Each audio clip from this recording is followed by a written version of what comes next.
Welcome to Basic Brewing Video. I'm James Spencer. I'm Steve Wilkes. We're here live on tape No kidding. at Steve's Brew Shop. Together again for the first time. .com.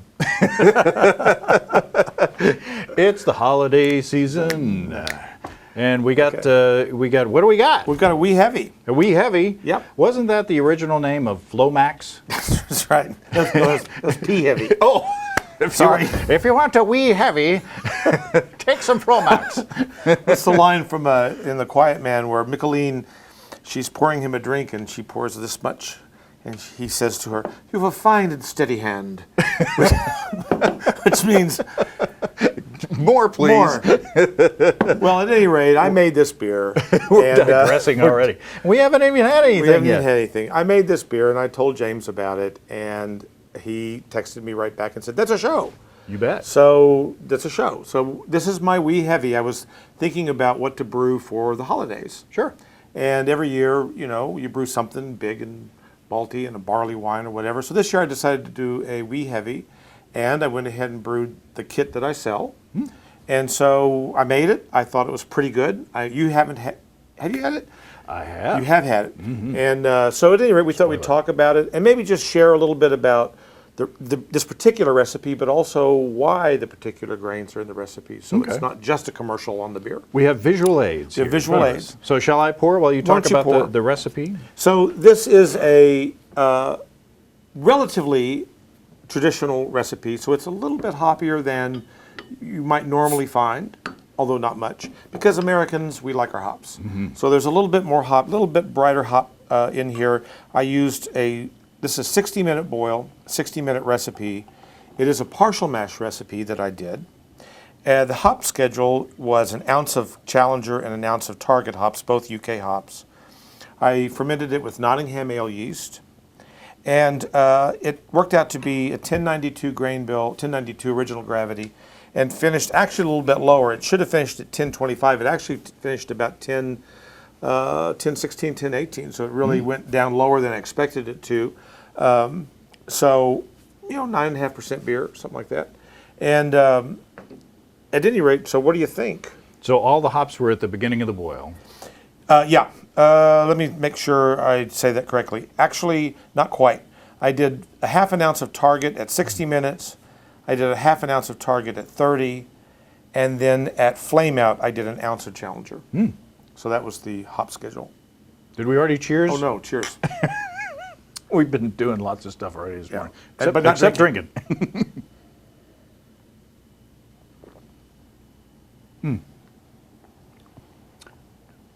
That's lovely.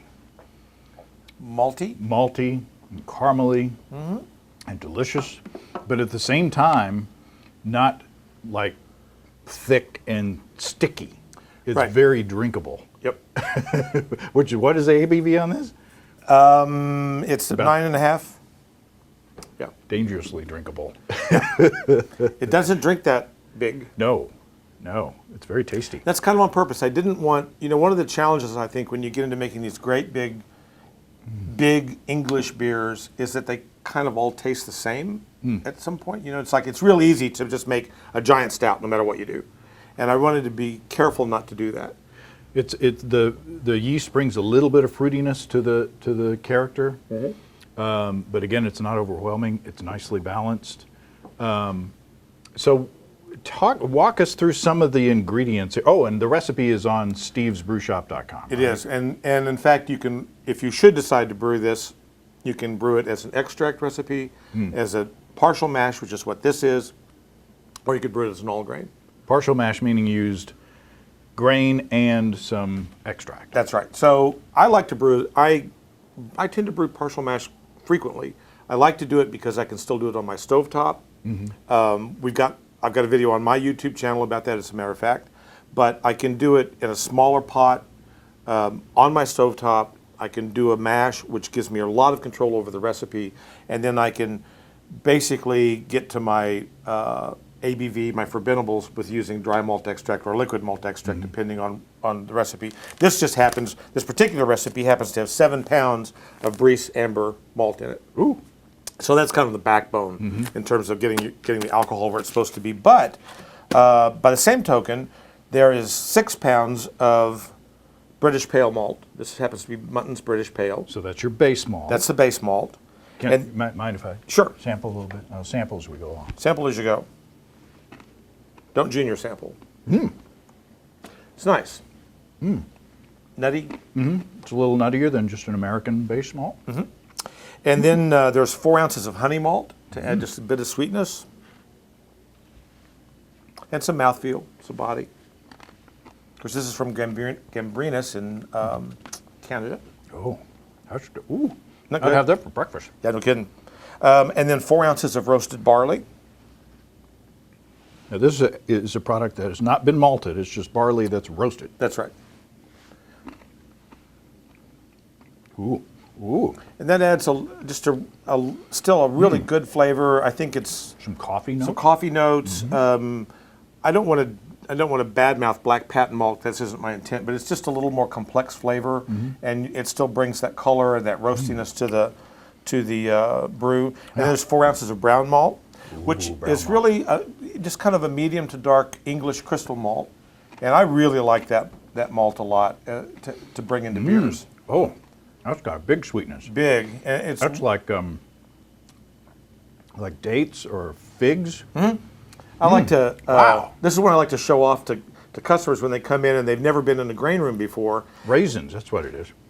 Yeah, yeah. And it's just got so much flavor going, and it's so aromatic and flavorful, and it just brings a ton to the party. Let me some more of that. I really like it. And then finally, Victory Malt, which is Brice's. It's a biscuit malt from Brice, and again, it just brings a lot of biscuit. I wouldn't go to sourdough with it, but it's brings a breadiness, a crackerness to it that I think is really nice. Wow. So, and there were just, what did I say, 4 ounces, 4 ounces, 4 ounces, 4 ounces, 4 ounces, and 6 pounds. Okay. That's the grain bill, and then 7 pounds of DME. So that's the beer, basically. An ounce of Challenger, an ounce of Target, Nottingham ale yeast. On the kit on the website, we do it with either tartan from Imperial or Nottingham. I just happened to have some Nottingham at the house, and that's what I used on the day I brewed it. And That's really good. So I mean, go to Steve's channel on YouTube, and there is a partial mash video that we shot. So you basically take it. It's like an all grain batch, in that you take all of these grains, you mill them, and you put them in a bag, and you steep them at mashing temperature. And so you do actually convert starches, using the enzymes in the base malt, and then you boost up the rest of the fermentables with the dry extract, which is a great way to go. it really is, and particularly, I think particularly when you're brewing big beers like this, because you don't have to wrestle around. The all grain version of this beer. In fact, I sold one to a fella last Saturday, and it's like 15.5 pounds of base malt, and then somewhat larger amounts of the others to compensate for some of the crystal malt that's been put into the amber already. But nonetheless, it's a lot of grain, and he was doing it as a brew in the bag brew session, so that gets really heavy. It's if you have the equipment and the patience and et cetera to do it that way, that's great. This beer is great as an all grain beer, but if you're by yourself, if it's at night, you're just in your kitchen, maybe you live in an apartment, who knows? This is a way you can get to those 8, 9, 10% beers without a lot of special equipment and a giant heat source and a great big pot, et cetera, et cetera, et cetera. I have done all grain big beers, I did a Scottish ale one time, and started out with basically the ingredients for a 5-gallon batch, and just boiled away like half of the water, so that in that way you can increase the gravity that way, but it takes twice as long to boil. It takes like 2 hours, or whatever it was to boil it down, and you do get a syrupy wort. Yep. But when you get into, especially if you're trying to fit twice as much grain in the same mash tun that you're using, or same brew in a bag thing that you're using for a 5-gallon batch, your efficiencies start going down. But you really have to sparge a lot more, which means that you collect a lot more wort, and then you have to boil down again. Well, the extract manufacturer has already made an all grain wort, and they've boiled it and then they've taken all the water out Right. of it. So, yeah. So don't think of it as cheating. No, not at all. If you're an all-grain brewer, think of it as a handy shortcut that is delicious and will help you save time and effort. And you're back. And you're back. If you're lifting 20 pounds of wet grain If you're out of old it. like me, saving your back is an important thing. Thanks a lot. Thanks, James. Well, this is our last show of the year. That's right. Thanks again for all your support during this past year. Thank you for all your support during this past year, both Absolutely. of Basic Brewing and of Steve's Brew Shop. And this is we're coming in July. It'll be 14. We'll celebrate our 14th anniversary of doing this. It's a little scary. So we appreciate everybody. We hope everybody has a wonderful holiday season and a happy new year. And we'll see you on the other side. 2019. 2019. Here we come, ready or not. Cheers. Happy brewing. Cheers. Come and visit us online.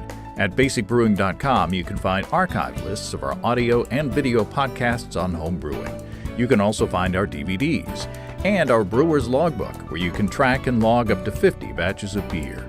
If you're in Fayetteville, Arkansas, stop by Steve's Brew Shop or find him online at stevesbrewshop.com. Okay. Ready? I'm ready.